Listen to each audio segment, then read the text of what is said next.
महर्षि विशुद्ध सागर जी महामुनि राज की, मुनि श्री 108 अरिजीत सागर जी महामुनि राज की, समस्त मुनि संघ की। चलिए दीप प्रज्वलन करने के लिए मैं समाज के लोगों से निवेदन करूंगा कि वो सभी लोग आएं और यहाँ पर दीप प्रज्वलन करेंगे। ते करम शुभ दीपकम सकल लोक सुखाकर मुज्ज्वलम, ते मेरे जाले हरम प्रकिरम सदा किले धारामि सुमंगलिकम मुदा। ओम ह्रीं अज्ञान तिमिरहरम दीपकम प्रज्वलयामि। अब मंगलाचरण करके कार्यक्रम को आगे बढ़ाएंगे। मैं नीता भाभी से निवेदन करूंगा कि वो आएँ और मंगलाचरण करके कार्य का शुभारंभ करें।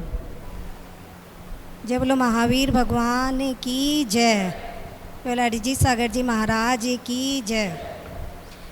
मेरी झोपड़ी के भागे जगाने आए हैं, गुरुवर आए हैं। मेरी झोपड़ी के भागे जगाने आए हैं, गुरुवर आए हैं। गुरुवर आए हैं, आए हैं, गुरुवर आए हैं। गुरुवर आए हैं, आए हैं, गुरुवर आए हैं। ये तो घर घर सुख बरसाने आए हैं, गुरुवर आए हैं। गुरुवर आए हैं, आए हैं, गुरुवर आए हैं। गुरुवर आए हैं, आए हैं, गुरुवर आए हैं। नमस्ते महाराज। चबल मुनि श्री 108 अरिजीत सागर जी महामुनि राज के, समस्त मुनि संघ के। चलिए अब महाराज श्री से निवेदन करते हैं कि महाराज श्री आप अपने मुखारबिंद से अमृतमयी वाणी का रसपान कराकर हम सभी लोगों के लिए कृतार्थ करें। नमोस्तु महाराज श्री, नमोस्तु महाराज श्री, नमोस्तु महाराज श्री। ओम नमः सिद्धेभ्यः।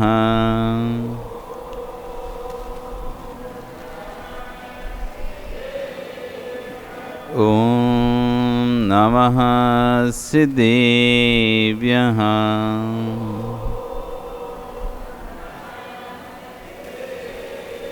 ओम नमः सिद्धेभ्यः।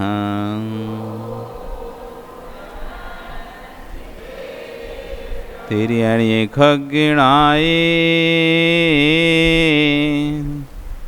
रुतारी मोहे सिर सिरेणी बिहू। आयरी राऊ पसियो परवादिन्यो भव्ये झीलोए।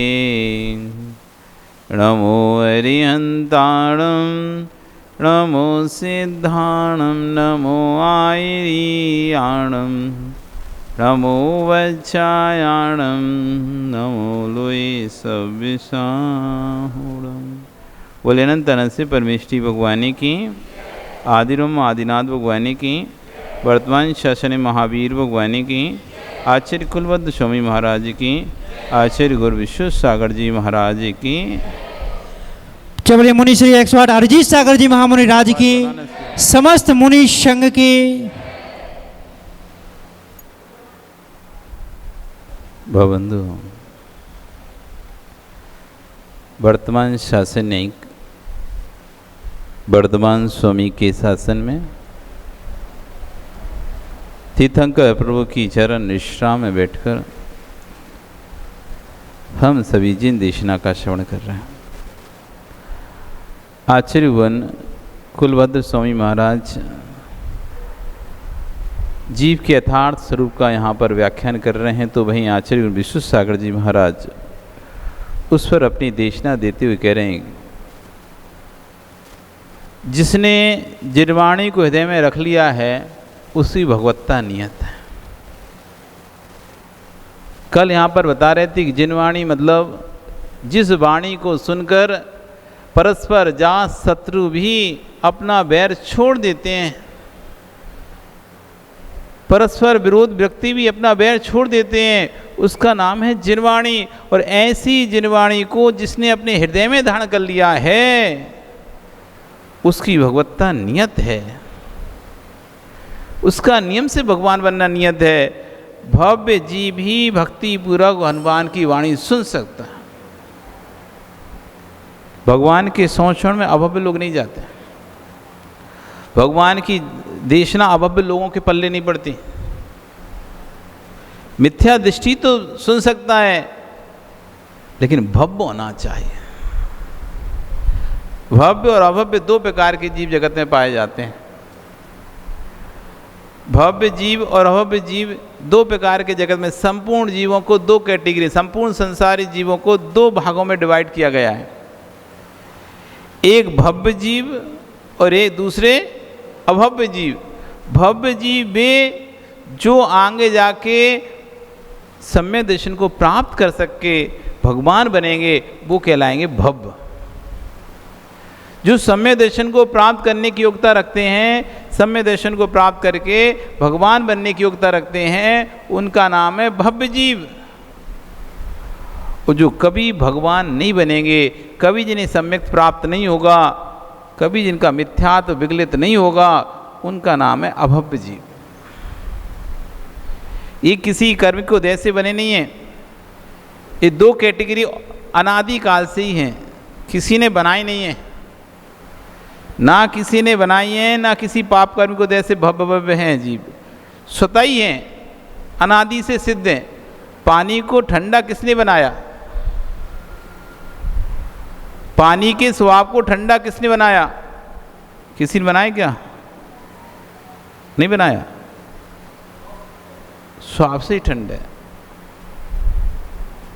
बर्फ बना सकते हो तुम, ज़्यादा ठंडा कर सकते हो, लेकिन थोड़े समय बाद वो भी अपने स्वभाव में वापस, जैसा पानी का स्वभाव वैसा आ जाएगा।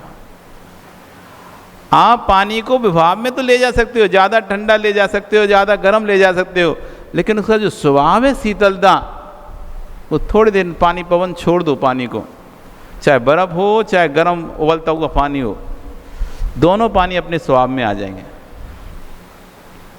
तो जैसे पानी का स्वभाव किसी ने नहीं बनाया, ऐसे भव्य जीवों को किसी ने नहीं बनाया। वो प्रकृति से ही हैं ऐसे। जो अभव्य हैं वो अभव्य ही हैं, वो कभी मोक्ष नहीं जाएंगे। जो भव्य हैं उनको कभी निमित्त मिल जाएगा तो वो मोक्ष जा सकते हैं।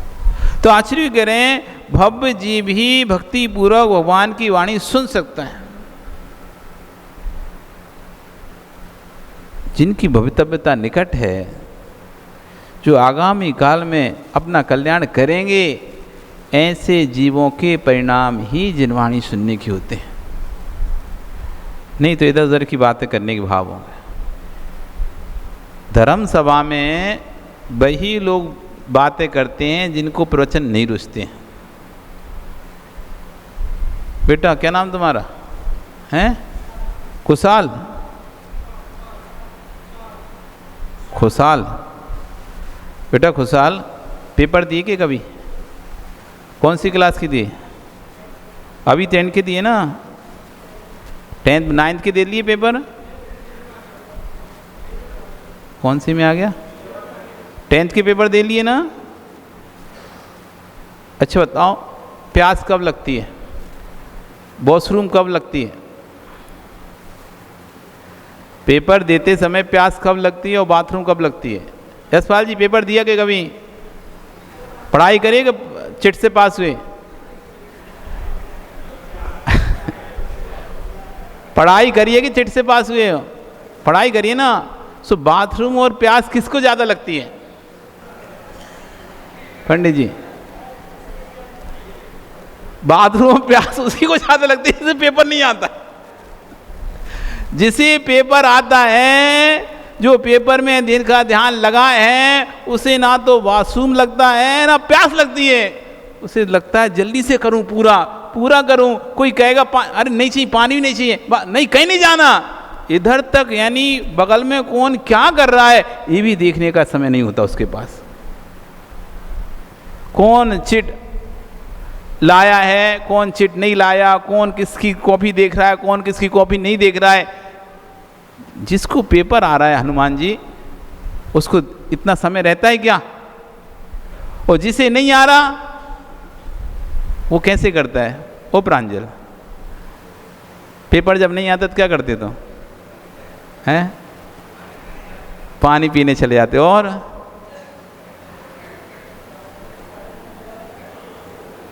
ऐसे झांकते ही नहीं झांकते? कौन आ गया, कौन गया, टीचर किधर घूम रहा है, इधर घूम रहा है, किधर घूम रहा है, किस लाइन घूम रहा है, कौन लिख रहा है, कौन नहीं लिख रहा, कौन चीटिंग कर रहा है, कौन नहीं चीटिंग कर रहा, किसका पेपर हो गया, किसका नहीं हुआ, कौन फ्री बैठा है, कौन बता सकता है, कौन नहीं बता सकता, ये सारी चीज़ दिखाई देती हैं नहीं दिखाई देती हैं? कब दिखाई दे रही हैं?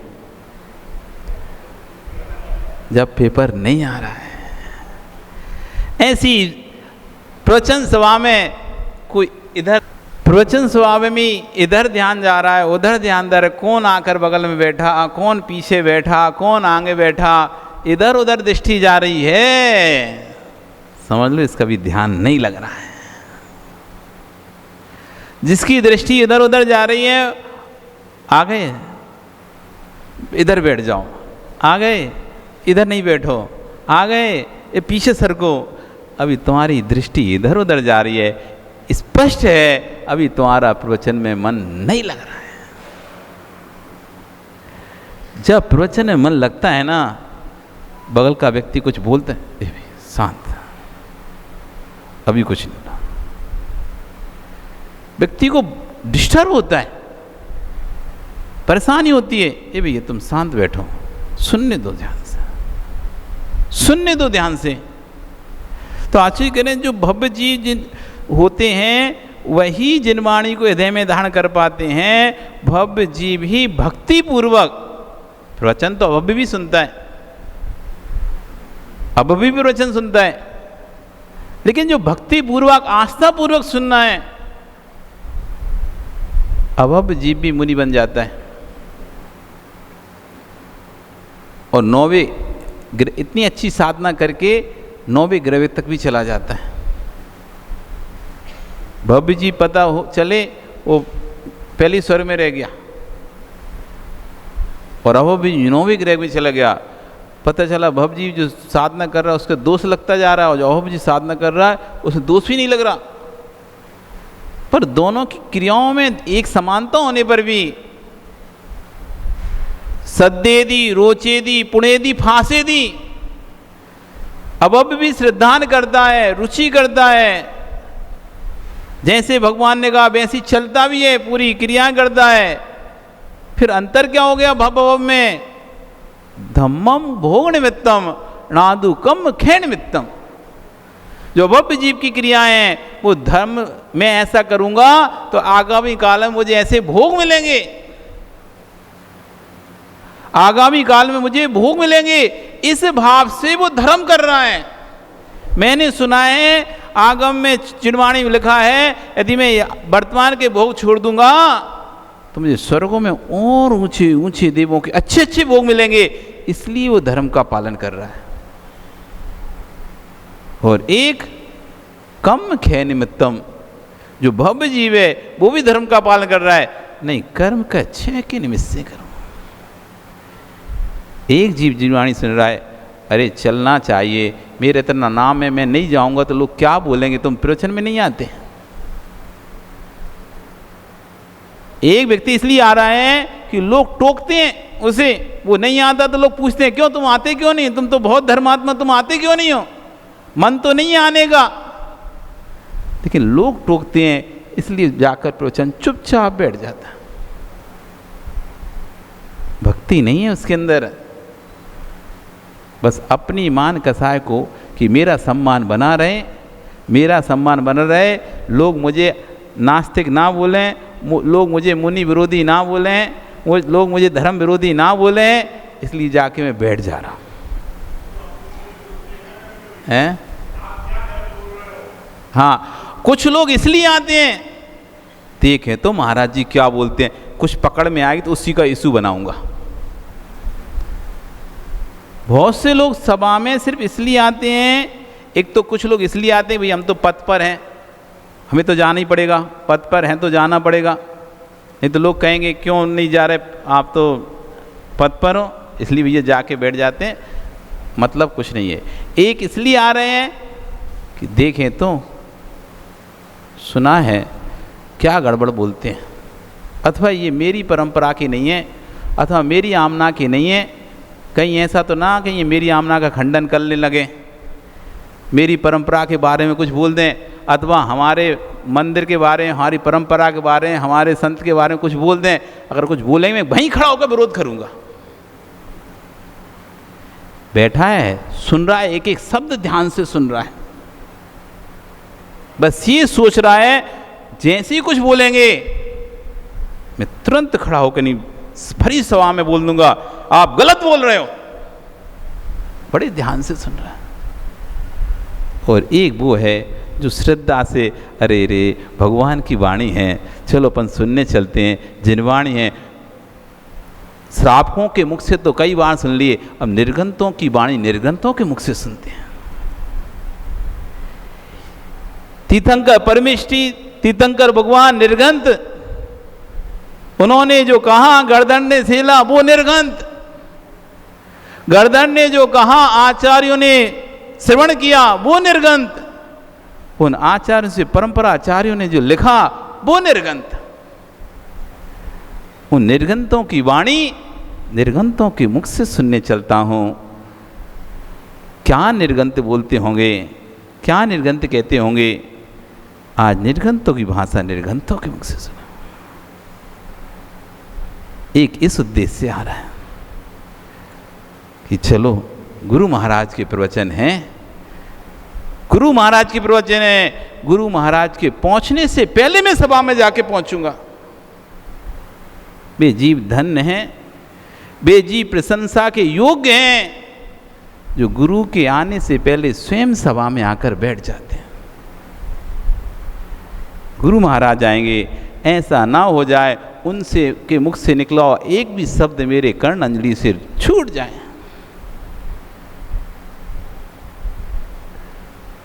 विनयवान शिष्य वही कहलाता है, विनयवान शिष्य वही कहलाता है जो गुरु के आने से पहले पहुंचता है और गुरु के जाने के बाद जाता है।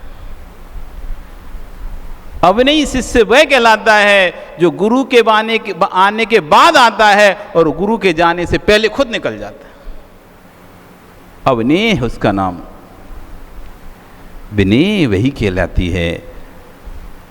गुरु महाराज आएंगे, उनका आने का समय है, मैं पहले जाकर उनकी आगवानी करूं, मैं पहले जाकर उनका अभिवादन करूं। आइए महाराज बैठिए। घर में अतिथि पहुंच जाए उसके बाद आप पहुंचो तो क्या शोभाजनक होता है क्या? आपके घर में मेहमान पहले पहुंच जाए और फिर आप बाद में पहुंचो तो क्या शोभाजनक होता है? क्या कहेगा मेहमान, ये लो हम आ गए, इनके पते नहीं अभी तक कहाँ है ये। और मेहमान के पहुंचने से पहले ही द्वार पर आप खड़े हो, आइए आइए घर में। आने वाला इतना प्रसन्न होगा, देखो यार उन्होंने द्वार पर ही मेरी आगवानी कर ली। ये होता है आतिथ्य, ये होती है विनय, इसका नाम है विनय। और यही विनय आपको ज्ञानावर्णी कर्म का क्षय कराती है। ज्ञान व्यक्ति, आज ज्ञान क्यों नहीं हो रहे, क्यों भूल जाते हो? थोड़ा सा भी कुछ सुनते हैं धर्म की बात, इधर से सुनते हैं इधर से निकल जाती है, ठहरती नहीं दिमाग में। कोई पूछ ले भैया कल क्या सुना था, अभी आप बता दो कल क्या सुना था। नहीं, दिमाग में पल्ले नहीं, महाराज जी क्या बोले थे कल, इतने अच्छे से सुने थे तब भी हमें ध्यान में नहीं रहा। क्यों नहीं रहा ध्यान? क्योंकि ज्ञानावर्णी कर्म का तीर बंद हम करते हैं।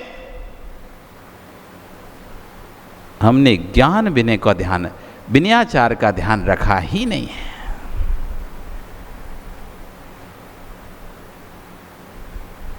हनुमान जी, आपने पहले कभी सभाएं की हैं, सुनी होंगी अपने बचपन में, सावधान। लोग खड़े हो गए, जिनवाणी आ रही है, सावधान। अब तो जो है ही नहीं तो सावधान होगा कौन? सावधान, पहले से विनय के लिए खड़े हैं सब लोग। ज्ञान बढ़ता था पहले, अब पंडित नहीं बचे महेश जी। अब जो आने वाले जितने भी विद्वान आ रहे हैं उनका ज्ञान आप देख लो, आप खुद ही एनालिसिस कर लेना। और जो पहले के विद्वान निकल गए उनका ज्ञान एनालिसिस कर लो। बड़े बड़े विद्वान सिद्धांताचार्य कैलाचंद जी, फूलचंद जी, बड़े बड़े विद्वान जो जा चुके हैं,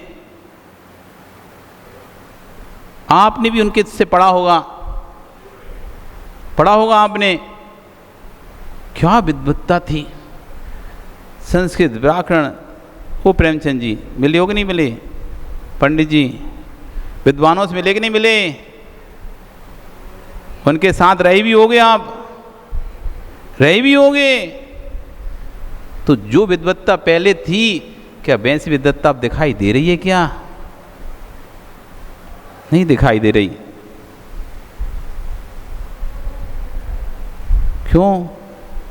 क्योंकि अब विनय नहीं रह गई जिनवाणी की, विनय नहीं रहेगी जिनवाणी की। इसलिए ज्ञान का शोभसम भी घटता जा रहा है, घटता जा रहा है। ज्ञानावरणीकरण का आवरण बढ़ता जा रहा है, बढ़ता जा रहा है।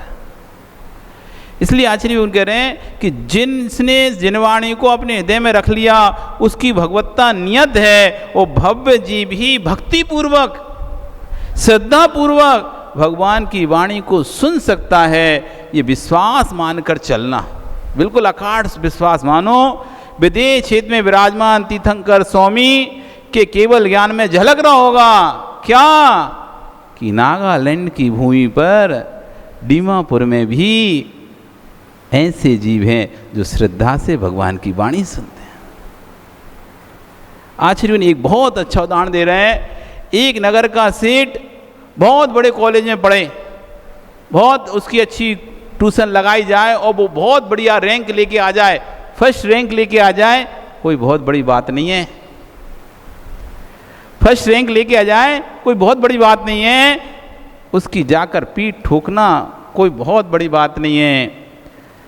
किसी गरीब का बेटा जिसके घर में प्रकाश नहीं, मिट्टी का दीपक जलाकर पढ़ाई करता हो, पंडित जी याद कर लो अपने दिन,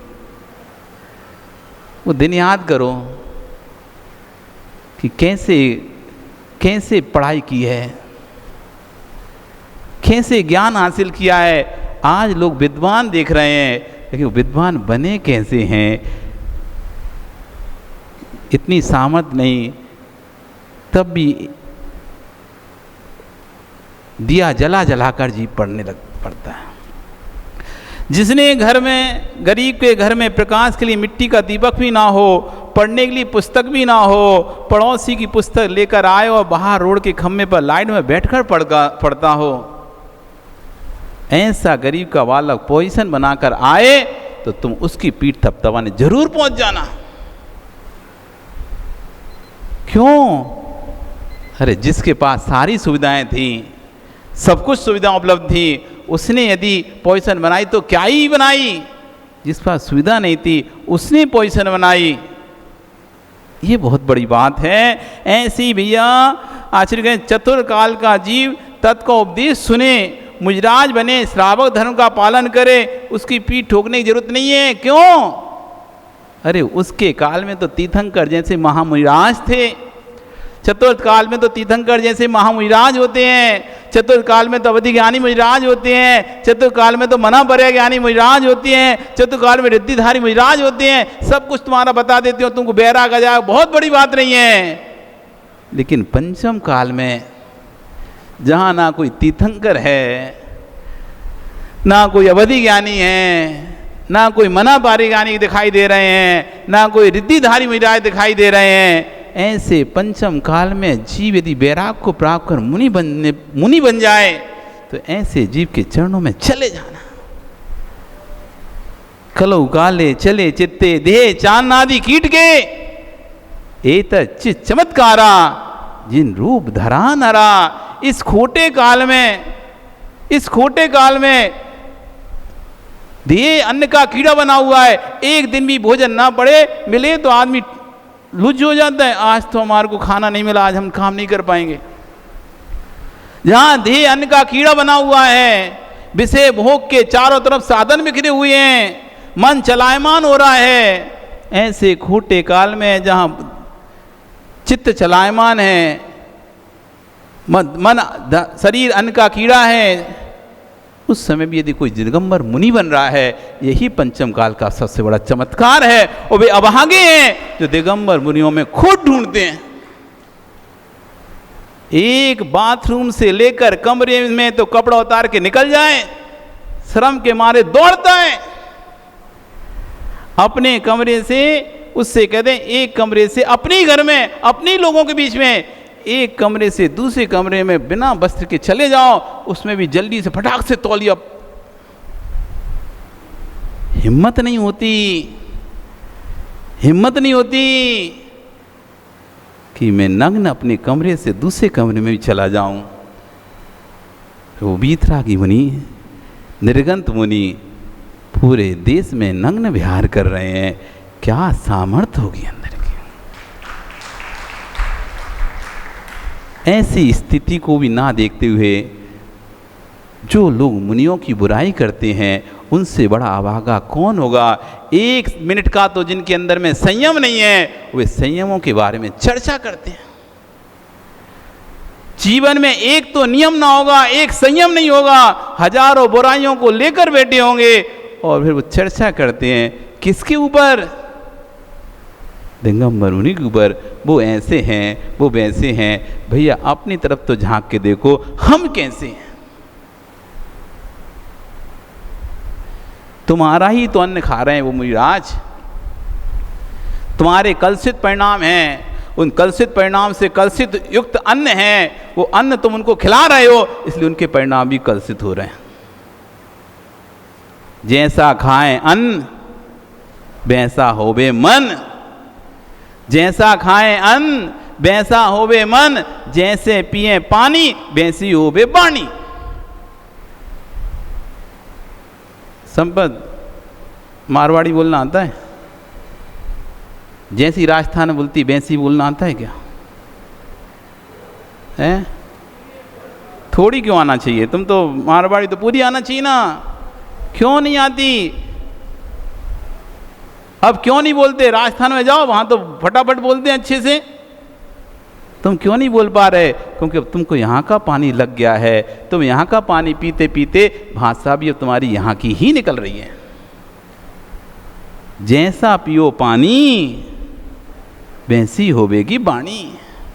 अभी क्या हुआ, आसाम में जब से आए ना पंडित जी, खाता है, जाता है, चलता है, स्त्रीलिंग तो खत्म हो गया, पुल्लिंग ही है सब जगह।